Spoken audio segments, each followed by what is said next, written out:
The number of Americans who have mistakes on their credit reports is staggering. A 60 Minutes report exposed that most people cannot even correct the problems. CBS 2's Christine Sloan follows up.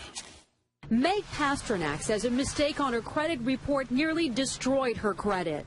We had to present so much documentation to say this wasn't ours, and then we still had to pay something to get rid of it. Pasternak says it took months to resolve the problem. You feel kind of helpless because they got you under the gun if you need to get a new car or a house or for anything. Pasternak is not alone in her frustration. A new government study finds up to 40 million Americans have mistakes on their credit reports. But an investigation by Steve Croft on 60 Minutes finds most people get nowhere trying to correct an error. Ohio's Attorney General tells Croft that is a clear violation of a federal law. The federal law says that if you believe that there is a mistake, you can go to them and they have an obligation to do a reasonable investigation.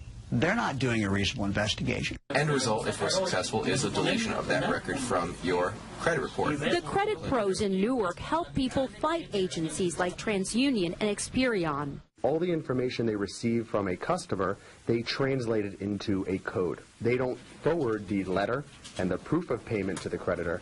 They just forward the 3-digit code. So the best way to protect yourself? Go directly to the creditor rather than going to the credit bureau themselves. Another good habit to get into, check your credit report periodically to make sure there are no changes.